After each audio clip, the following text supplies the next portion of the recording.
Saya mondok itu pertama di Al-Khairat. Al-Khairat di Al-Khairat Habib Idrus bin Salim Al-Jufri, guru tua Jawa Timur, Sulawesi. oh Sulawesi. Ya. Oke. Kemudian dari Al-Khairat Habib Idrus bin Salim Al-Jufri, saya memperdalam lagi di Darul Luqa wa Dakwah. Kemudian saya memperdalam lagi khusus ilmu alat di Tajul Muslimin. Ilmu alat itu Ilmu alat itu untuk baca kitab kuning, baca kitab gundul, yakni kita belajar nahwu, sorof, i'rab, i'lal, alat untuk membaca kitab insya, ya insya, balaghah, bayan, ma'ani, mantik, arud, syair, gawafi, yakni ya di Jawa Timur itu. di Jawa Timur. Jadi berapa tahun Habib menyelesaikan pelajaran semua itu?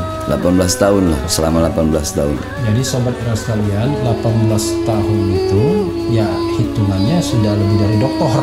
Karena dokter kalau di sekolah umum kan dokter itu S1-nya 4 tahun, S2-nya 2 tahun, doktornya 3 tahun, 9 tahun. Kemudian ya kurang lebih lah ya. Karena saya di Al-Khairat dari kelas 1 SD, dari Kelas 1 SD kelas 1 SD udah mondok. sudah mondok. I see. Jadi no wonder kalau Habib hafal kitab-kitab begitu ya. Saya kadang-kadang begitu Habib ngomong istilah apapun tak pernah mendengarnya.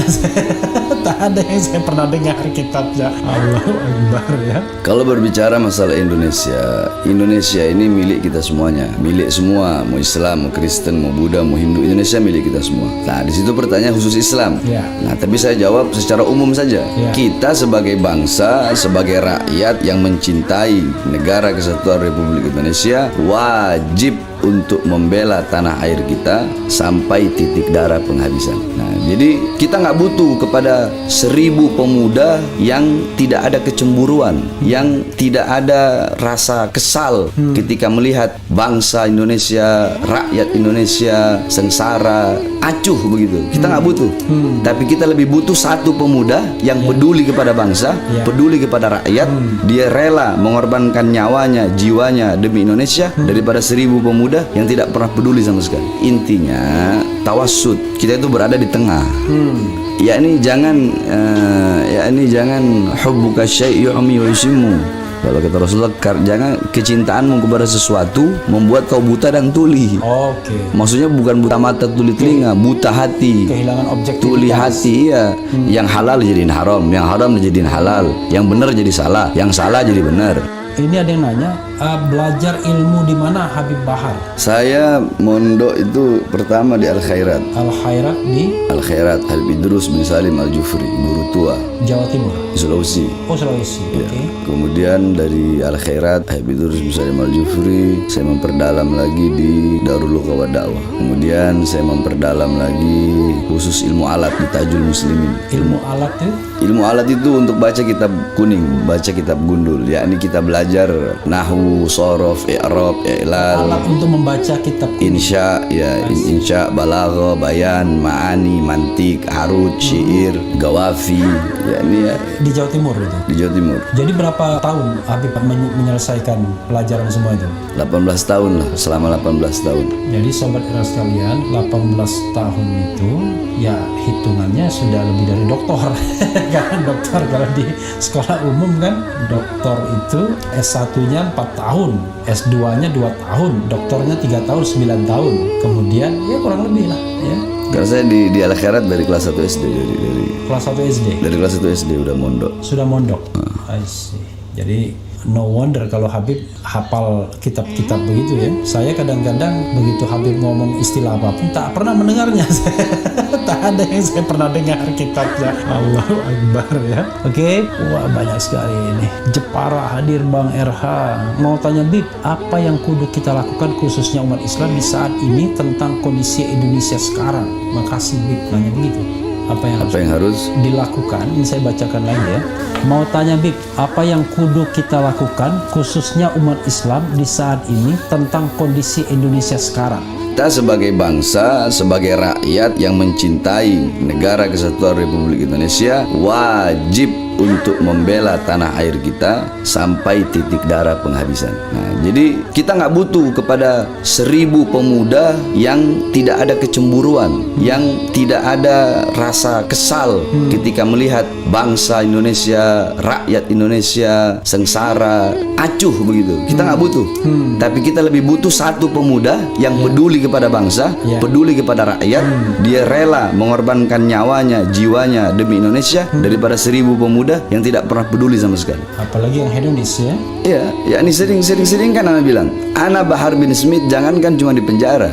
Demi bangsa, Bang Refli selama ini saya ceramah apa sih? Apa? Yang saya bela rakyat yang susah, rakyat yang miskin. Sering saya bilang, kita orang ini mondok, kita ngerti tidak boleh melawan pemerintah yang sah, nggak boleh. Dalam Islam tidak boleh mengajarkan pemerintah yang sah dilawan, nggak boleh. Yang kita lawan ini ketidakadilannya, ketidakbenarannya, kezalimannya, kemungkarannya, bukan pemerintahnya. Karena apa? Fasadur ra'iyah bifasadil umara, wa fasadul umara bifasadil ulama. Rakyat negara ini rusak karena rusaknya pemerintah. Rusaknya pemerintah karena rusaknya para ulama. Kenapa? Karena banyak ulama tarkun nasiha wa tarkul irsyad lahum. Banyak ulama yang meninggalkan nasihat kepada pemerintah tersebut. Kezalimannya dibiarkan, kebijakan-kebijakan yang tidak berpihak kepada rakyat, kebijakan-kebijakan yang berpihak kepada asing, kebijakan-kebijakan yang bisa menyengsarakan rakyat, dibiarkan sama ulamanya.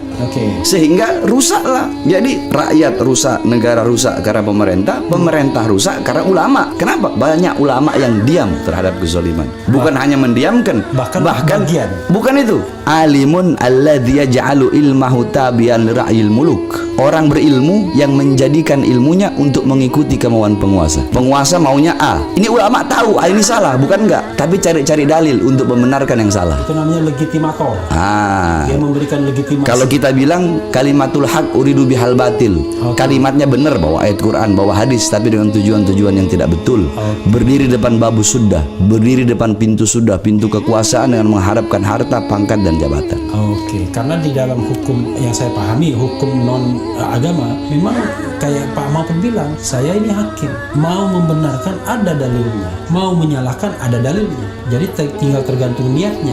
Kalau niatnya cari kekayaan, cari kekuasaan, ya cari ayat-ayat yang kira-kira menguntungkan, kira-kira begitu. Kalau di hukum itu. Kalau saya tidak andaikan ada yang tidak sefaham dengan saya, ada yang tidak sejalan dengan saya, dan dia memiliki kebenaran, kebenarannya tidak kita hilangkan, kebaikannya tidak kita hilangkan. Sebaliknya, ada orang sefaham dengan saya, sejalan dengan saya, tapi dia punya kesalahannya kita tidak hilangkan. Salah ya salah, walaupun orang yang sejalan. Kalau ada kebenaran dari orang yang tidak sefaham, tidak sejalan, ya kita benarkan kebenarannya, tidak akan kita hilangkan. Sebaliknya, yang salah walaupun sejalan dengan kita, ya kita salahkan, tidak akan kita hilangkan kesalahannya, tidak akan membenarkan yang salah walaupun kesalahan itu datang dari kawan. Dan tidak akan menyalahkan yang benar walaupun kebenaran itu datangnya dari lawan atau orang yang tidak sejalan dengan kita. Intinya kita tidak pernah khawatir bahkan kehilangan teman sekalipun kalau memang kita menyatakan yang hak, kira-kira begitu. Ya ini intinya tawassut. Kita itu berada di tengah. Ini jangan hubbuka syai' yu'mi wa yusimmu. Kalau kata Rasulullah, jangan kecintaanmu kepada sesuatu membuat kau buta dan tuli. Maksudnya bukan buta mata tuli telinga, buta hati. Kehilangan objektivitas. Tuli hati, Yang halal jadiin haram, yang haram dijadiin halal, yang benar jadi salah, yang salah jadi benar. Beb, ini ada yang tanya ya, mengapa Habib kurang membahas tentang tasawuf dan tariqat itu? Salam Habibana. Bukan kurang membahas tentang tasawuf dan thariqah, Bang Refli. Saya ini ngajar di pondok setiap malam Selasa. Itu saya ngajar kitab Mukasyafatul Qulub karangan Imam Ghazali. Saya ngajar kitab Ihya Ulumuddin karangan Imam Ghazali. Saya ngajar kitab Nashihul Diniyah karangan Habib Abdullah bin Alwi Al-Haddad. Saya ngajar kitab Ar-Risalah karangan Imam Al-Qushairi, Risalah Al-Qushairiyah. Itu semua kitab tentang tasawuf. Cuma nggak pernah ada masukin ke YouTube. Yang masukkan YouTube kitab-kitab tentang kritik kepada pemerintah. Giliran saya lagi kritik pemerintah, lagi ceramah tegas keras, masukin ke YouTube. Oke. Saya ceramah bahas akhlak, bahas tasawuf, bahas syariat, bahas hakikat, bahas tarekat. Mana ada yang masukin ke YouTube? Nggak ada. Nah kalau di Refli Harun Channel kan mereka insya Allah tahu kan. Jadi, Iya, makanya dan juga ada orang bilang, "Oh, itu Habib Bahar ceramahnya keras, marah-marah, berapi-api." Saya ceramah begitu itu bukan kita orang ini nggak tahu dalil. Justru makanya saya kan bilang, terserah orang mau bilang apa, terserah, saya nggak pernah peduli. Mereka mau bilang Bahar bin Smith begini ceramahnya marah-marah, Rasulullah itu tidak pernah begitu. Kata siapa Rasulullah tidak pernah begitu? Rasulullah SAW dikatakan kana idza khataba ihmarrat ainahu. Nabi Muhammad itu kalau lagi khutbah, kalau lagi ceramah, ihmarrat ainahu, merah kedua mata beliau. Oke. Wa ala sautuhu, meninggi suara beliau. Wa ishtadda ghadabuhu, bertambah kemarahan beliau. Hatta ka'annahu kamundiri jaisin, sehingga beliau seakan-akan bagaikan pemberi peringatan perang. Sobbahakum masahakum, pagi ini kalian akan diserang, kita akan diserang. Sore ini kita akan diserang. Mana ada orang memberi peringatan perang, sore ini kita diserang, pagi ini kita diserang. Makanya orang bilang saya biar terserah, mereka mungkin kurang, wallah biarkan saja. Yakni kita orang yang ceramah tegas, tidak pernah menghilangkan kelembutan Nabi. Kenapa nggak dimasukkan? Ayo, ceramah saya bahas akhlak Nabi, adab Nabi, sopan santun Nabi, bagaimana Nabi Muhammad kepada orang Yahudi, kepada Nasrani, kepada kafir zimmi, harbi, kepada kafir mu'amman, bagaimana Nabi Muhammad kepada kafir kepada orang-orang kafir, bagaimana para sahabat-sahabat, bagaimana Sayyidina Umar bin Aziz. Nggak pernah ada dimasukkan. Giliran saya lagi kritik pemerintah dimasukkan. Udah begitu ada lagi yang ngelaporin. Lah, orang kita ini negara demokrasi. Justru pemerintah itu kita kritik untuk membangun, ini loh yang benar seperti ini salah, ini benar.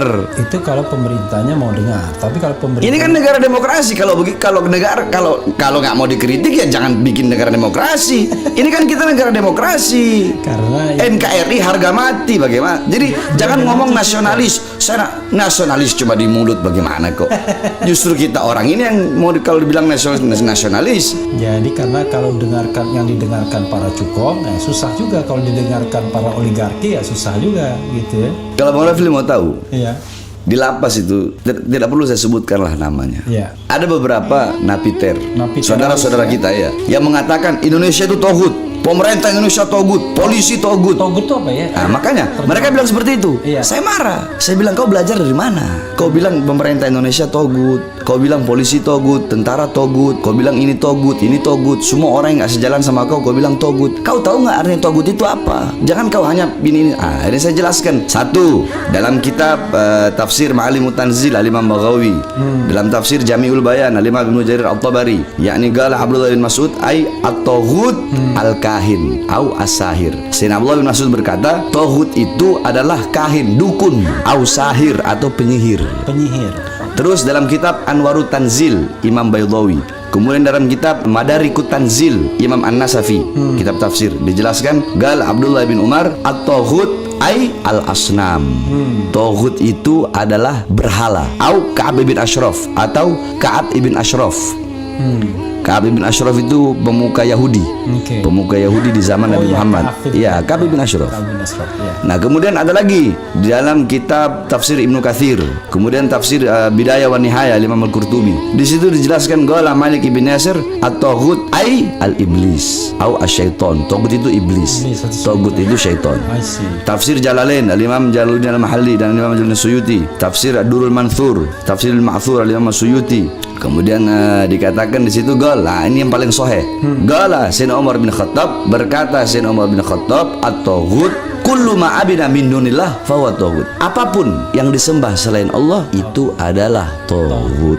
Saya bilang ke mereka, ini pemerintah Indonesia mayoritas muslim, taghutnya di mana? Itu polisi muslim, yang kalian bom itu orang muslim. Kalian ngebom Polres itu mati orang muslim. Yang kalian bilang taghutnya di mana? Sedangkan penjelasan yang sudah saya jelaskan tadi tentang taghut itu, mana taghutnya? Nah, dari situlah akhirnya mereka mulai paham, lama-lama masuk. Nah, akhirnya mereka sering saya katakan hadis hubbul watan minal iman, cinta tanah air itu bagian daripada iman. Apa itu waton? Nah, Al-Imam Ibnu Alan beliau mengatakan juga apa itu waton. Al-Imam Ibnu Alan, terus Al-Imam Ibnu Athir, yakni para ahli kata. Beliau-beliau ini para ahli kata, ahli bahasa. Oke. Dalam kitab Lisanul Mizan, kitab Lisanul Mizan juga dijelaskan waton itu tanah, yakni tempat, yakni ada yang mengatakan tempat lahir. Oke. Ada yang mengatakan tempat tinggal, siapapun yang tinggal di situ, nah, berarti dia watoni. Oke. Ada juga yang bilang tempat lahir. Oke. Nah, berarti itu watoni, termasuk watoni. Ya ini seperti itu. Makanya saya orang mau bilang apa terserah, mereka nggak tahu saya kok. Terserah aja. Ini ada lagi Bib ya, dari Budi Marianto. Bang Refli, tolong tanyakan kenapa para habaib tidak bersatu untuk membela IBHRS yang sedang dizalimi Allah. Nah, terserah Pak Habib mau jawab apa enggak? Kalau saya jawab itu nanti emosi saya. Karena ini jangan jawab. Oke ya. Jadi begini Bang Rafli. Oke. Sekarang saya tanya, saya cecar Bang Rafli ya, boleh? Boleh, boleh. Oke. 1 tambah 9 berapa? 10, 8 tambah 2, 10, 5 tambah 5, 10, 6 tambah 4, 10, 7 tambah 3. 10. Hasilnya sama nggak? Sama. Cara pembagiannya? Beda. Begitulah habaib. Ada yang lembut, Oke. ada yang berdakwah, ada yang tegas, ada yang amar ma'ruf, ada yang nahi mungkar. Ada yang tukang ngadu-ngadu ke polisi juga ada juga. Ya, kalau itu nggak termasuk di hitungan tadi. Oh nggak masuk itu Iya, karena hasilnya beda itu. Nah, Oke. nah, yakni ya itu tadi, walaupun berbeda tapi hasilnya sama, tujuannya sama, yakni mencari ridha Allah, yakni untuk maslahat umat, untuk maslahat bangsa, I see. untuk maslahat negara, walaupun dengan cara yang berbeda-beda. Sama seperti Bang Rafli. Bang Rafli ini mau bikin sawah. Bang Rafli mau bikin sawah, ini sawah ya. Bang Rafli nanam padi. Bang Rafli cuma siramin aja. Terus tikus-tikus yang ada di padi itu Bang Rafli nggak musnahin. Bakal jadi atau rusak itu, bakal panennya itu bakal bagus apa rusak? Rusak pasti. Kan ada yang bagian nyiramin, Iya. iya kan, mupukin, dipupuk. Ada bagian yang ngejar-ngejar tikus. Ada yang bagian basmi tikus. Termasuk depan Bang Rafli ini yang bagian basmi tikus-tikusnya. Koruptor, pengkhianat bangsa. Itu harus dikasih peringatan. Oke. Kalau Refli Harun pasti setuju Bib yang begitu-begitu ya. Iya, kebenaran ya kita sampaikan. Karena kalau amar ma'ruf konon katanya jauh lebih mudah daripada nahi mungkar ya kan? Ya ini kalau kita borong semua. Oke. Dakwah ya, amar ma'ruf ya, nahi mungkar ya, apapun resikonya. Oke, itu two side in one coin ya. Jadi dua sisi. Ya ini kita ada, yang sama. ya ini kalau kita begini, kita ceramah tegas nih. Kita tidak menghilangkan kelembutan Nabi. Oke. Jadi yang lembut juga jangan hilangkan ketegasan Nabi. Begitu.